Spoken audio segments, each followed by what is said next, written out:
અરે હું એમ જ કહું, જ્ઞાતિ જાતિ નથી હોતું તો ઠાકોર સમાજને કેમ ના બોલો, એમ કહું છું. જો આ ખેસ છે ને ભાજપનો નથી કે કોંગ્રેસનો નથી, બરાબર, રામદેવજીનો ખેસ છે. મારે પોલિટિક્સ કરવું હોય તો 2007માં મોદી સાહેબે મને સ્પેશિયલ એમને હું મળ્યો હતો. અરે મને ના બોલાય એનો મને કઈ વાંધો નથી, પણ ઘણા સમયથી હું જોતો આવ્યો છું કે ભાઈ અમારા ઠાકોર સમાજને આ લોકો ઇગ્નોર કરી રહ્યા છે.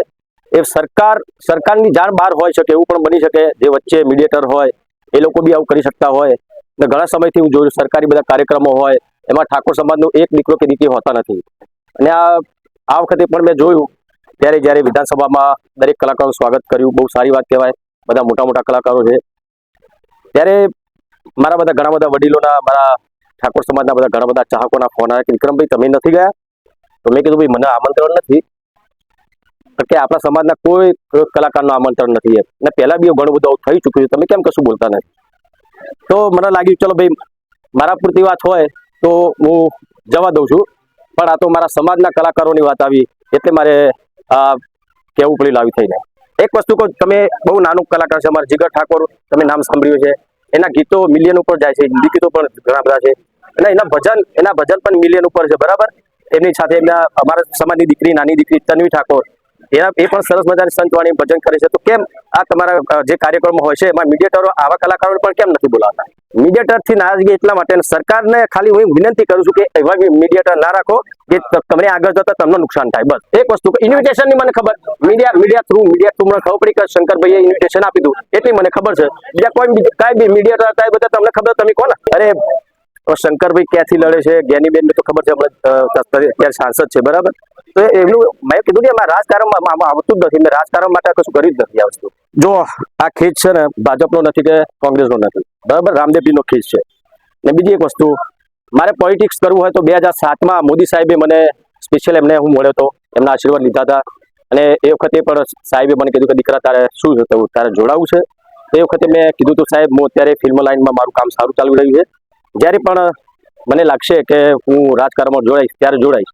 એ વખતે 2007ની વાત કરું છું, અત્યારે કેટલું 25 છે અત્યારે, બરાબર. તો અત્યાર સુધી મેં રાજકારણમાં જોડાવા માટે કઈ રાજકીય આ કઈ પેલું એ કરવા માટે મેં નથી કર્યું. આ ફક્ત ને ફક્ત મારા ઠાકોર સમાજ અને જે સમાજના લોકોને જે ન્યાય નથી મળ્યો બીજા સિંગરોને એના માટે જ કર્યું. ઠાકોર સમાજ છે તો હું છું, બરાબર. અને મારા ચાહકો છે બધા, દરેક સમાજના બધા મારા ઘણા બધા ચાહકો છે દરેક સમાજના.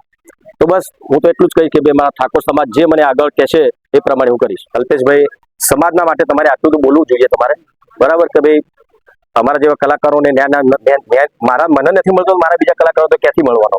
તો એના માટે તમે ભાજપમાં છો, તમે સરકારમાં છો, તો ઠાકોર સમાજના જે નેતાઓ જે છે એમને પણ ખરેખર આમાં રજૂઆત કરવી જોઈએ સરકારને. તમે કીધું ફિલ્મી કલાકાર, પણ મેં ક્યાં કીધું ફિલ્મી કલાકારને તમે બોલાવો? મને બોલાવો એવું મેં કીધું જ નથી.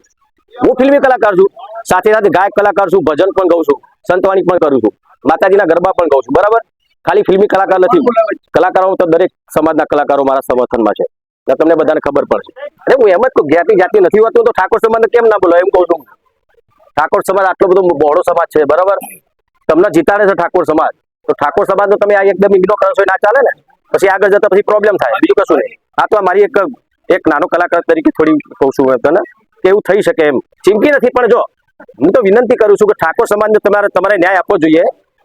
ચીમકી નથી, હું તો વિનંતી કરું છું ભાઈ, વિનંતી કરું છું. કોઈ વ્યક્તિગતથી મારે કોઈથી મારે કોઈ વિરોધ નથી, મારો મતલબ નથી. મારા ખાલી મારા ઠાકોર સમાજની વાત મૂકી હતી, બસ. આગળ બસ એ જ આપણો સમાજ જે કરશે. અને જો અત્યારે આટલું ખાલી એક લાઈવ થયો અને સમાજની મેં વાત કરીને સમાજના દરેકે મને આટલો બધો પ્રેમ આપ્યો, મને ખરેખર વિશ્વાસ નતો મૂકો. ખાલી બોલવા કરતા બોલી કરું સમાજ માટે જે થાય છે સરકાર કરે એટલું. પણ સરકારને ખાલી એટલી જ વિનંતી કરીશ કે તમે દરેક સમાજનું સન્માન કરો જ છો, બહુ સારી વાત છે, પણ અમારા હોમો પર થોડુંક જોજો. અમારી તમામ માહિતીથી અપડેટેડ રહેવા માટે જોડાયેલા રહો ત્રિશુલ ન્યૂઝ સાથે.